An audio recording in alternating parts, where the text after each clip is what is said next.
breakfast while on vacation shouldn't be hard, right? I'm deafblind though. Everyday moments like this can be so challenging with just barriers that other people might not even think about. So I want to know what you think of my experience. Come with me to a hotel in Barcelona that I've never been to before, where I experienced the hotel breakfast for the first time, and I'll show you what it's like for me. How do I approach it?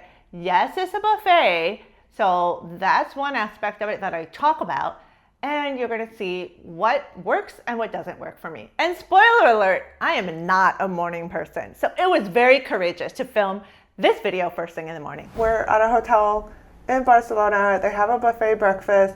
Every time we go to a buffet breakfast, it's like learning a new environment super quickly under pressure because we're always late. But we're going to take you along. We will take you along. This video is going to be a little bit different, a little bit of an experiment. The things that we're going to show you are how we give a tour. So I quickly get a tour of what's out there in the buffet.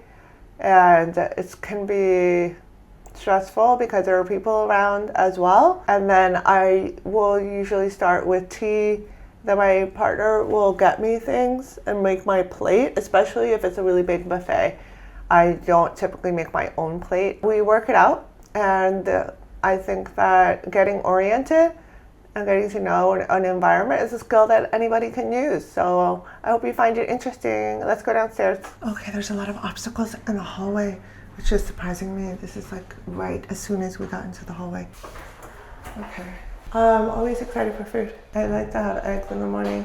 Especially with the buffet, I expect a little more. It's 10:22. So you've got tea and coffee on this wall. Okay, I brought my own tea, but I forgot it upstairs.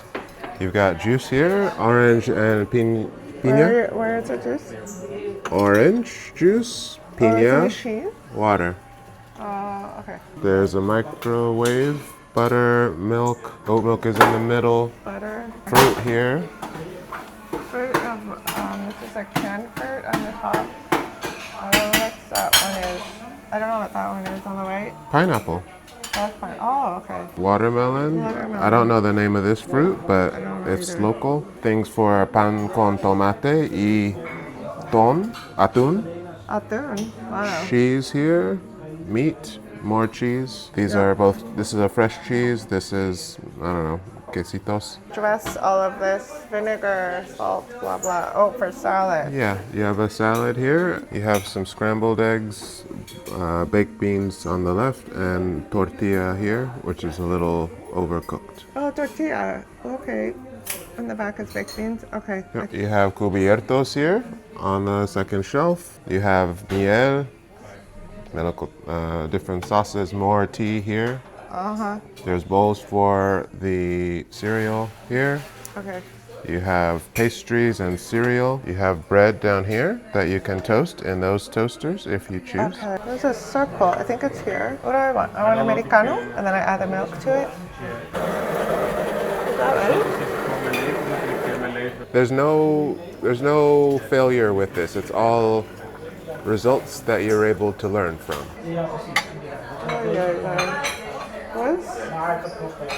Okay. All right, the breakfast ends at 11 o'clock. It is 10:32. Stress level 6. Now we're gonna have my partner make my plate. A few grapes. Maybe the grapes are easy to eat, I think. I'll have pineapple. Yeah, that's good. That's not enough grapes. Okay.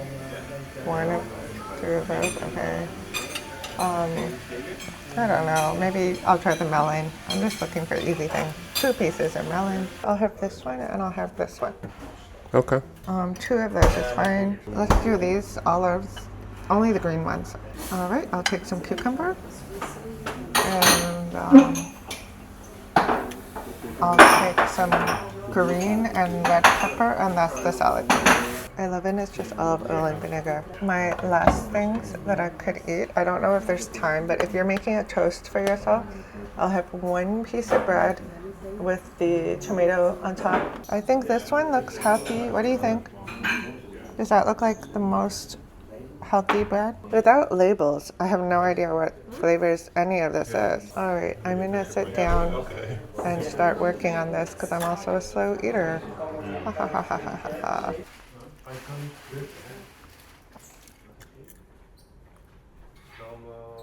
Times cake, I think. Let's see.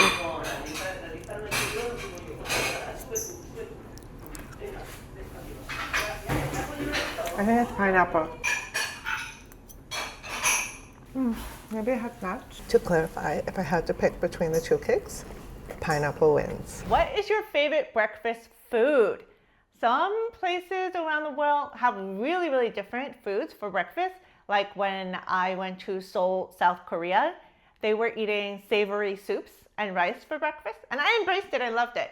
So I'm curious what has been a breakfast around the world that might have been different for you that you enjoyed. Okay, so now we're back from breakfast. Near the end of breakfast, we were the last ones there, and the people working there turned off a light, and I could see that they had just turned off a light. And so I asked them, or it said, hey, I have a vision disability. Can you please leave the lights on? Because it makes it difficult for me to eat and see my food.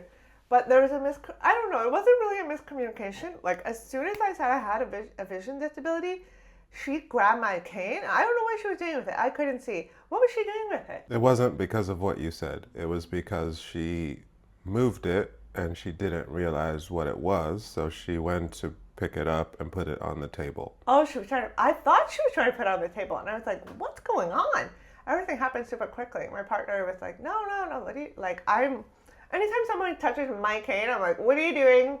Like, I didn't ask for it. I don't need it. Like, I'm always kind of touchy about it because some people think that I can't manage my cane. It's really helpful for me if I know where it is. I put it there. I want it to be there in the same position in the same way that I left it. After she understood what I was saying, she turned the lights back on. I would say that this breakfast was easier than some of the other buffets that we've been to because everything was along one wall. It was like two walls, but it was all along an area. So there was no like crowding. It was very open, like walking and approaching each of the food things. The only kind of line was around the coffee station. It was a very typical experience for us. We were late. We get there. We did the tour. I start figuring out what I want. My partner gets most of it for me. And then I'm eating, and it takes me a while because I'm a slow eater. And then, there was a pretty big selection. Was it the most gourmet? Not the most gourmet breakfast, but it had a lot of food. And I'm grateful for that. We have an approach to it, a teamwork-oriented approach, based on what works for us. This is not what another blind person might do. It's just based on what works for us. One accessibility issue that I noticed at today's breakfast is that a lot of the food wasn't labeled. The only labels I remember were on the milks, so I could quickly tell, oh, this is oat milk. The types of cheeses, for example, the types of bread. It was really just visual. You try to guess what it is just from visually looking at it. And so that's not the most accessible for me. And I know for people also with dietary restrictions, you would need to know what's in it or what a food item is. And it was a little bit maybe crowded, the counter. I think that's very typical of breakfast buffets, so that I feel less confident about going in for something in the back. Because what if there's something in the way that is not going to be, that I don't see? But yeah, I think that's the case for a lot of breakfast buffets. The plates were so small. I don't like that because then that means you're getting more plates. It's harder to carry more plates. There's bowls, which were good. I like bowls, but they were also a little bit small. The one at the water station was a little tricky. I figured out how to do it later. And you had an issue with the hard-boiled eggs as well. Oh, the hard-boiled eggs, yeah. I think this is like just a personal thing. Do you know how to eat hard-boiled eggs out in the wild? Like, I don't know how. I have a method at home where I peel them under the faucet and I have my hands clean and, then I get to like cut them or put whatever, avocado, oil, salt, pepper, whatever I want. But yeah, here I was out of my depth. I destroyed that egg. I didn't get to eat all of it because I felt like the pieces of the shell were coming in and I didn't want to use hand sanitizer and like peel it. I don't know if other people have this problem too. What is your favorite style of hotel breakfast? Are you going for a buffet? Do you like a la carte? Do you like when it's a bundle or a menu with a combo meal? Let me know in the comments. Yesterday we were at a hotel with a breakfast buffet that was not fully accessible for me, but we showed you how we manage a breakfast buffet. Today we have a completely different situation, so we wanted to compare and contrast. We are at a hotel in a city north of Barcelona called Arenys de Mar, and this hotel has a really cool system for breakfast. They only have 11 rooms. It's a boutique hotel, which I love supporting. It's part of sustainable travel, but that's another topic. The way that they do breakfast is that you order ahead of time and they bring it to you. So you have an appointment. We have an appointment to go downstairs in about 5 minutes. They have a breakfast room and everything has already been pre-ordered, even our drinks. So that is going to be coffee today. I really appreciated that they also had vegetarian and vegan options. It was very easy to kind of put together what I wanted. And then everything is going to be brought right to the table. We don't have to go to a buffet. We don't have to think. That's another thing. I don't want to think in the morning. So let's see how this goes. And my mind is going to be very accessible and enjoyable and relaxing to just sit there and have everything brought right to us rather than having to it's not just making so many choices, although that's cognitively tiring when you're at a buffet. It's also the navigation of the space, the communication between me and my partner. They have to do a lot of communication. I have to make a lot of decisions, but that's already with the cognitive accessibility part of it. Just getting oriented is a lot as well. So hopefully this will be a positive contrast. Let's go check it out. Breakfast on a tray. Yes, breakfast on a tray is so much easier. And it's so pretty. Vegetarian options for me. Well, I'm happy I didn't have to scavenge or hunt at a buffet. This is a really nice contrast. It is much more accessible and relaxing. It has been brought to my attention that scavenge is incorrect. And I should say scavenge. So there you go, folks. Okay, a quick tour of what I'm eating this morning. This is juice. I don't know what kind yet. There's an omelet here. That's an extra dish that we ordered. Next to the omelet is a bowl of fruit. I don't know what the red fruit is. Maybe watermelon and other types of melons and some grapes.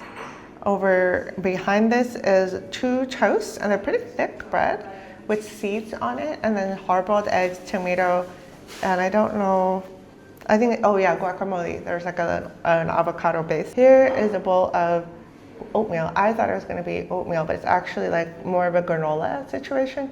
So then I asked for the yogurt that accompanies it. I thought it was a choice, yogurt or oatmeal, but it's together. And then they're going to bring coffee. I hope you enjoyed coming along with me and seeing what it's like for a deafblind person to experience breakfast in a completely new environment at a hotel. I also thought it was really cool that I was able to show you the difference between eating at a buffet and what that is like for me, and the amazing ease and comfort of a set menu where all I had to do was make one choice. That was even so cool because we WhatsApp the hotel our orders the day before. On the day of, all we had to do was wake up, go downstairs, sit down, and the breakfast was brought right to us. How relaxing. So that was really cool to also contrast and share. I hope you like this video. Stick around. We have so much more content for you. Please subscribe if you're not already subscribed. It really helps us as a growing channel here on YouTube. All right, see you next time.